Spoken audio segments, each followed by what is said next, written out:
네, 오늘은 예수의 발에 붓고라는 제목으로 여러분과 함께 말씀을 보겠습니다. 지난 주일에 우리는 무덤에서 예수님과 함께 나사로의 살아남을 목도했습니다. 당시에 이 유가족들을 위로하기 위해서 상갓집에 왔던 많은 유대인들이 이 죽은 자의 살아남을 보고 예수님을 믿었지만 그 중에서 어떤 사람들은 또 이거 바리새인에게 빨리 알려야겠다. 예수가 또 여기에서 일을 저질렀다. 이렇게 해가지고 바리새인들에게 가서 이 여기서 이러이러한 일이 있었다라고 고발하게 됩니다. 그러면서 대제사장과 바리새인들을 비롯한 이 종교 지도자들이 본격적으로 공회를 열고 예수 살인 모의를 시작합니다. 표면적인 이유는 나라를 위해서였는데요. 많은 사람들이 예수를 추종하고 믿고 따르고 이러다 보면 지금 우리는 로마 식민지인데 로마가 불편하게 생각해서 지금보다 더 강탈이 이루어질 수 있다. 나라를 위해서 이거는 유익하지 않으니까 우리가 처리해야 될 인물이다. 이런 표면적인 이유를 가진 것이죠. 이 기간 동안 예수님은 조용히 마치 숨은 것처럼 지내셨습니다. 그리고 유월절의 기간이 다가오고 있었는데요. 종교 지도자들은 이 유대인들이기 때문에 이 유월절 기간에 유대인들의 그 행동 범위를 이미 파악하고 있죠. 이 유월절이 다가오면 전국에 있는 유대인들은 다 예루살렘에 모이게 됩니다. 예수도 유대인이니 분명 이 기간에 예루살렘에 올 것이다 라는 확신이 있었죠. 그래서 사람들에게 이런 명령을 내립니다. 유월절 기간에 예루살렘에 예수가 어디에 있는지 알게 되면 바로 신고하라. 이 명령이 내려진 상태입니다. 그리고 오늘 요한복음 12장의 내용은 그 이후 6월절을 6일 정도 앞두고 있을 때 예수님께서는 예루살렘에서 그리 멀지 않은 베다니 나사로의 집에 계십니다. 나사로는 죽음에서 살아나서 이 나사로의 삼남매가 예수님을 위한 아주 중요한 잔치를 열고 있었습니다. 이 자리에 참석하신 것이죠. 마르다는 또 열심히 일하면서 이 잔치 음식이며 이 과정들을 준비하고 나사로는 예수님과 함께 손님 맞이를 하고 이야기를 나누고 있습니다. 이때 마리아는 자신의 보물을 들고 나옵니다. 순전한 나드 한 근, 아주 비싼 향유를 들고 나옵니다. 그리고 가장 귀한 손님인 예수님의 머리도 아니라 예수님의 발에 그 모든 것을 쏟아붓고 자신의 머리털로 예수님의 발을 닦아드립니다. 잘 보관하면 수백 년도 그 향을 유지할 수 있는 이 향유가 한 번에 다 쏟아지니 그 온 집안에 이 향유의 냄새가 가득하게 됩니다. 그런데 이 순간에 찬물을 퍼붓는 어떤 사람의 말이 들려오는데요. 요한복음 12장 5절의 말씀입니다. 함께 읽겠습니다. 시작.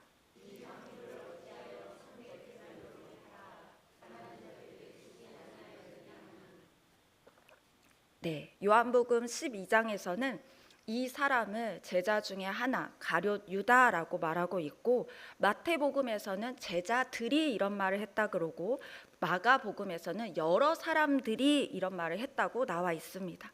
즉 그곳에 손님으로 왔던 사람들의 그 복수의 사람들이 이 광경을 그리 탐탁하게 여기지 않았다라는 것을 알 수 있습니다. 요한복음 12장 6절에서는 그들이 이런 말을 하는 이유가 가난한 사람을 정말 생각해서라기보다는 향유의 가격, 가치를 너무나 알고 있어서 돈이 아까운 거죠. 저게 얼마짜린데 이러면서 그 아까워서 저 아까운 걸 저렇게 다 써버리네 이런 말인 것입니다. 이곳에서 예수를 안 믿는 사람은 아마 없을 것입니다. 이 잔치에, 이 특별한 잔치에 대부분의 사람들은 예수를 좋아하고 예수를 믿고 제자나 이 삼남매는 뭐 더할 나위가 없죠. 그런데 다 예수를 믿는데 어떻게 보면은 제자들은 더 많은 시간을 예수님과 함께 보내고 더 많은 말씀을 예수님께 듣고 더 많은 기적을 보고 철저히 예수님의 보폭에 맞춰서 생활을 하는 전문 예수쟁이입니다. 전문 예수꾼이죠. 그러나 삼남매는 그 자기의 생활을 합니다. 이 지역에서 자기 생활을 하면서 가끔 예수님을 만나고 교제하고 사랑하는 그런 사이입니다. 그러면 이 사람들이 이런 일이 향유 이런 일이 있을 때 서로 기뻐하고 칭찬해 주거나 아니면 이 향유를 바친 사람이 뭐 제자거나 제자들이거나 이래야 하는데 오히려 제자들은 이 상황에 대해서 그렇게 유쾌하게 여기고 있지 않았습니다.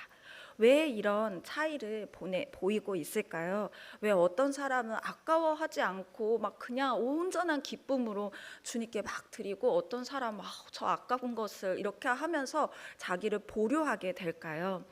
삼남매는 죽었다가 살아났기 때문입니다. 실제로 죽었다가 살아난 사람은 나사로 한 명이지만, 부모님이 안 계시고 셋만 의지하며 살았던 이 삼남매에게 나사로의 죽음은 곧 나의 죽음이고, 나사로의 살아남은 곧 나의 살아남이었을 것입니다. 나사로의 죽음을 통해서 마르다와 마리아는 예수님이 누구신지 내가 여태까지 알고 있었던 개념과는 전혀 다른 개념으로 예수님을 알게 되었습니다. 요한복음 11장 21절 말씀을 함께 읽겠습니다. 시작.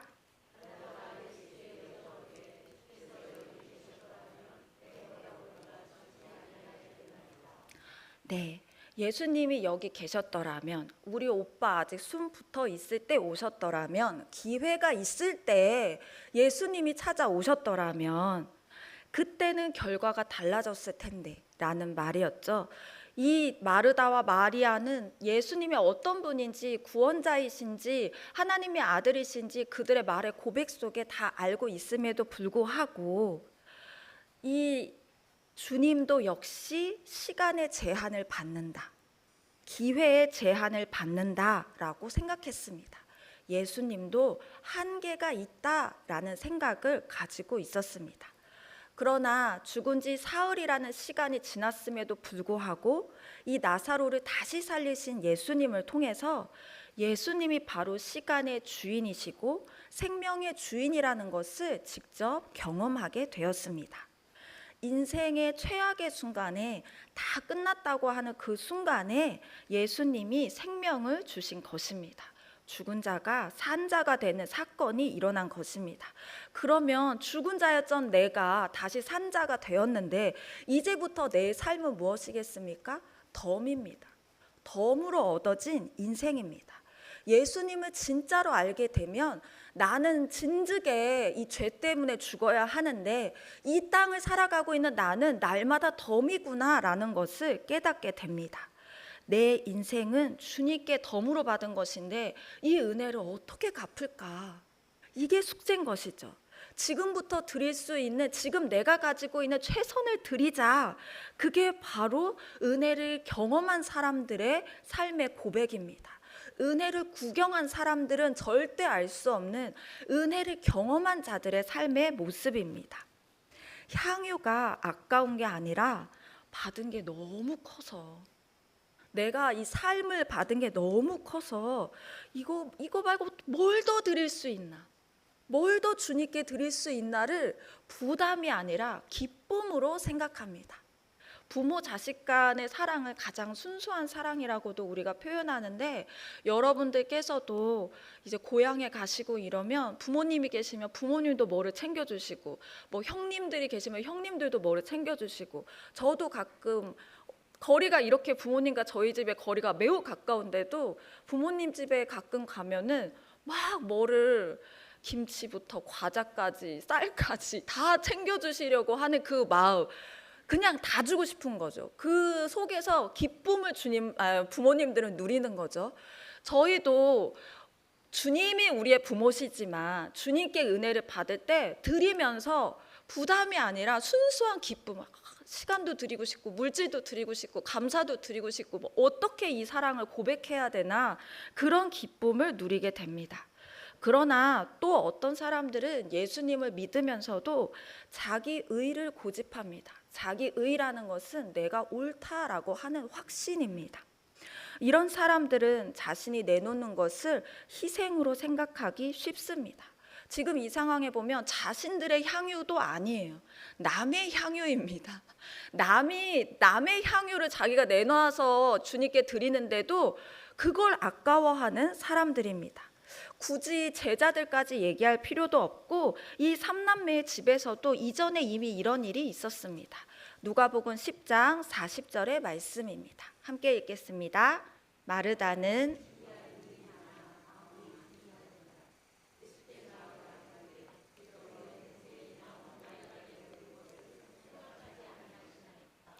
그를 명하사 나를 도와주라 하소서. 누가복음 10장 39절 바로 앞구절을 보면 예수께서 한 마을에 들어가심에 마르다라 이름하는 한 여자가 자기 집으로 영접하더라라고 말합니다. 이 초대는 마르다가 한 거예요. 예수님 우리 동네 오셨는데 우리 집에 오세요 이렇게 한 거죠. 마르다가 예수님을 자기 집으로 모셨는데 예수님께 너무 잘해드리고 싶은 거죠. 너무 잘해드리고 싶은데 누가 안 따라옵니까? 동생이 안 따라오는 거예요. 예수님께 잘 해드리려면 이것도 해드리고 이것도 해드리고 이것도 해드려야 되는데 이 동생이 내 계획과 이렇게 해야지 이렇게 돼야 되는 건데 얘가 움직이지를 않는 거죠. 결국 나만 희생한다고 생각이 듭니다. 자기 의가 있으면 예수님이 곁에 계셔도 채워짐이 없습니다. 예수님이 뭘 원하시는지도 모르면서 자기 생각에 막 이것도 해야 되고 저것도 해야 되고 저것도 해야 되고 이렇게 하는 게 맞고 이러면서 예수님이 함께 계셔도 함께 계신 은혜는 보이지 않고 내 생각과 내 기준과 내 판단대로 움직여지지 않으니까 한없이 불이하게 느껴집니다. 기쁨으로 예수님을 초대했는데 화가 나는 상황이 벌어진 것입니다. 이런 마르다와 마리아가 나사로의 장례식장에서 예수님을 진짜로 만나게 되었습니다. 오늘 말씀에서 잔치를 벌이고 있는 비슷한 상황이죠. 누가복음 10장하고 예수님을 위한 잔치를 벌이고 있는 마르다, 마리아, 나사로는 누가복음 10장의 마르다, 마리아, 나사로와는 완전히 다른 믿음을 가진 사람들입니다.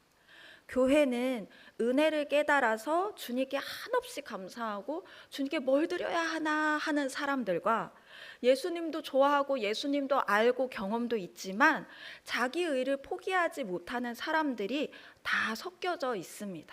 어느 교회나 100% 주님 은혜 때문에 감격하는 사람들만 있지는 않습니다.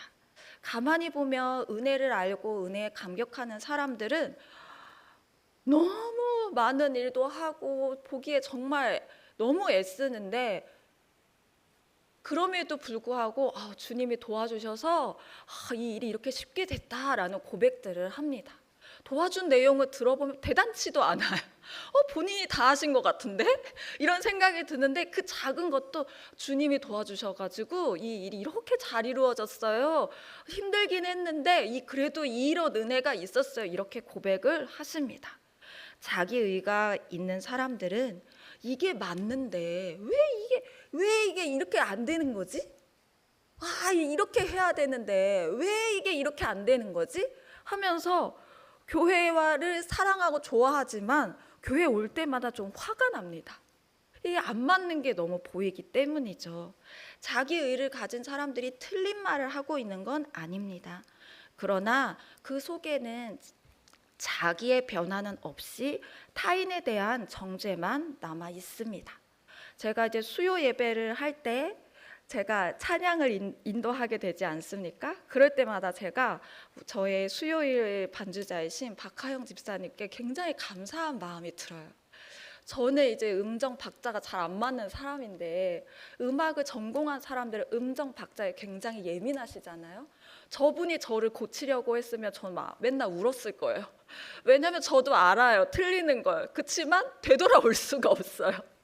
근데 박하영 집사님이 그거를 다 이렇게 그냥 은혜로 봐주시고 저에게 맞춰주시는 거죠. 그가 몰라서가 아닙니다.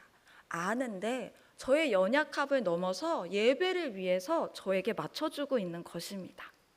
교회가 놀라운 점은 이 은혜를 아는 자들의 헌신과 감사가 자기 의로 가득 찬 사람들이 벌이는 그런 부끄러운 말들과 부끄러운 일들을 덮어준다는 것입니다. 마치 마리아의 향유 냄새가 집안의 모든 사람들을 덮어주듯이 말입니다. 그래서 교회는 여전히 교회로 존재하고 있는 것 같습니다. 그렇다고 해서 은혜 받은 사람은 쭉 은혜 받은 사람으로 성숙한 모습으로 있고 자기 의로 있는 사람들은 계속 자기 의만 고집하는 것은 아닙니다. 이거는 유동적인 것 같습니다. 먼저 은혜를 깨달은 자가 자기 의의 사람들을 덮어주고 자기 의로 가득 찼던 사람들도 은혜를 깨달으면 또 은혜가 떨어진 사람들을 붙잡아 주기도 합니다.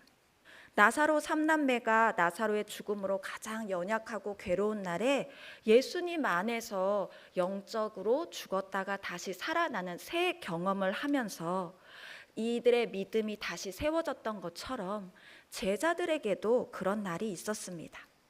예수를 열심히 따라다닌 대가를 드디어 얻을 수 있을 거라고 제자들은 생각했던 날이 있습니다. 바로 요한복음 12장 이후에 나오는 유월절을 보내기 위해서 예루살렘에 입성했던 날입니다. 워낙에 큰 환호성이 이들을 향해서 쏟아졌기 때문에 드디어 예수를 3년 쫓아다닌 그 보람과 그 수익이 이제 슬슬 나타나겠구나, 우리의 공로가 이 결과로 드러나겠구나, 이런 기대들을 이 예수님의 제자들은 가지고 있었습니다. 이 결과가 보여질 날이 가까이 온 줄 알았는데 오히려 뒤로 갈수록 예수가 힘없이 잡혀가고, 나는 의리가 있는 사람이기 때문에 나는 예수를 끝까지 그래도 지켜주고 따라갈 줄 알았는데 내가 예수를 도망버리고 가는 날들이 이어졌습니다. 철저히 나 자신에게 실망한 날이었죠. 자괴감을 가지고 예수를 모르던 생활로 고기 잡으러 현실 도피를 하러 갔던 그 시기였습니다. 내가 생각했던 사람보다, 내가 나 자신을 생각한 것보다는 좀 내가 그렇게 완벽하지는 않네, 이 수준이 아니라 와, 내가 인간이냐? 야, 나 같은 것도 사람이냐? 라는 그런 자괴감에 빠져 있을 때입니다. 요한복음 21장에 보면 예수님이 디베랴 호수로 조찬을 준비하시고 이들을 기다리고 계셨습니다. 이날 이들은 자기가 가지고 있던 자기의의 형상이 다 깨지고 은혜를 깨닫습니다. 내가 예수를 붙잡고 쫓아다닌 줄 알았는데 예수가 나를 붙잡고 있었다라는 것이 깨달아진 것입니다. 덤으로 받은 인생이 이때부터 시작됩니다. 요한복음 12장 9절부터 11절 말씀을 함께 읽겠습니다. 시작. 유대인의 큰 무리가 예수께서 여기 계신 줄을 알고 오니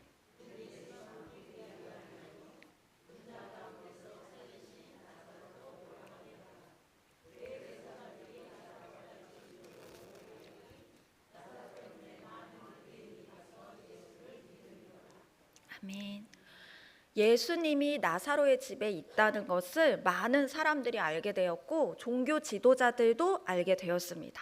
이 많은 사람들이 온 이유는 이전처럼 예수님만 보려고 모여든 게 아니라 예수가 살린, 죽은 자 가운데서 예수가 살린 저 나사로를 보려고 온 이유도 굉장히 컸습니다.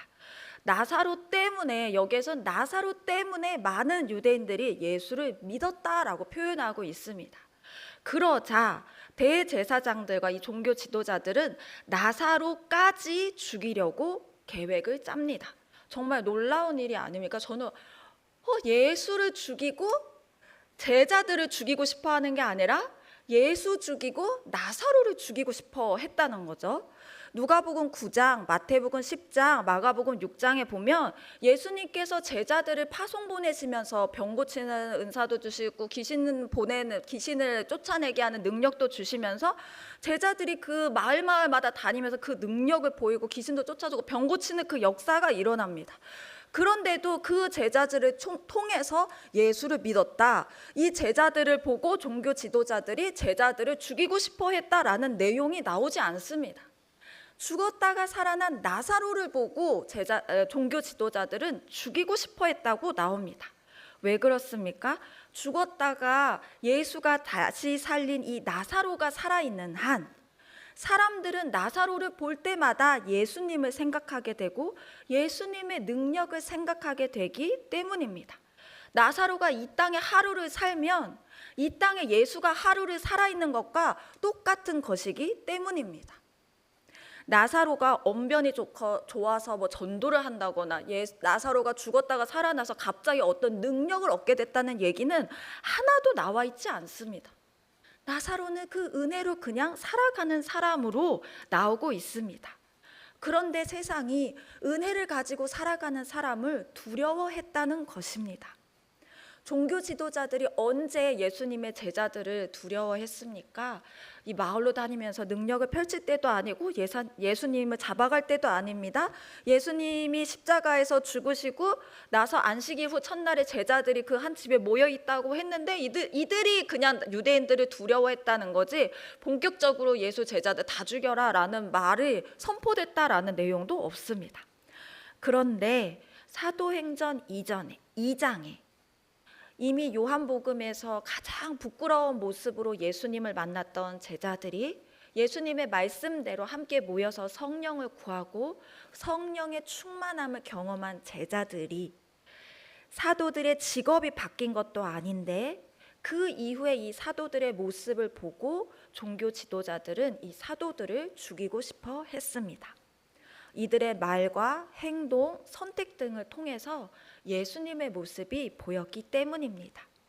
예수만 없애면 저절로 흩어지는 흔한 그냥 생각 없는 그냥 추종자들 정도로 생각했었는데, 이들을 가만히 보니 이 제자들이 하루를 살면 예수가 이 땅에 하루를 있는 것과 같구나 라는 것이 보여졌기 때문입니다.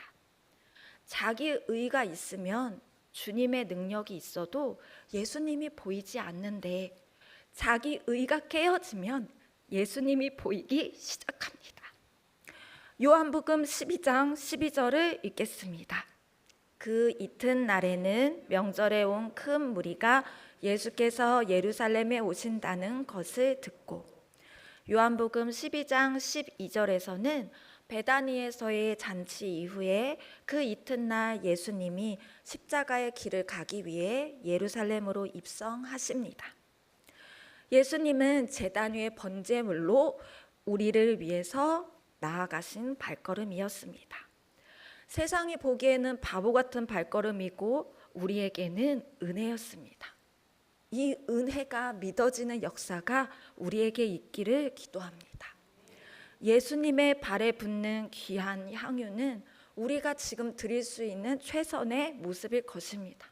각자의 향유는 각자만이 알고 있을 것입니다. 우리의 그 최선을 다하는 감사의 모습이 부담이 아니라 은혜에 감격한 기쁨이기를 원합니다. 그래서 이 감격하는 은혜가 우리와 우리 공동체의 연약함을 다 뛰어넘고 덮어주는 향기로운 향기가 될 수 있기를 기도합니다. 기도하겠습니다. 사랑하는 주님, 우리 가운데 계신 주님을 찬양합니다. 주님, 우리에게 선한 것이 없으나 가장 귀한 것을 주님께 드리길 원합니다. 주님께 드리는 것이 우리에게 기쁨이 되기를 원합니다. 우리가 받은 것이 얼마나 큰 것인지 깨닫기를 원합니다. 주님의 사랑으로 우리를 덮으셨으니 우리의 감사로 이 교회가 덮어지길 원합니다. 감사드리며 예수님의 이름으로 기도드렸습니다. 내게 있는 향유 옥합 찬양하겠습니다. 2절과 3절만 찬양하겠습니다.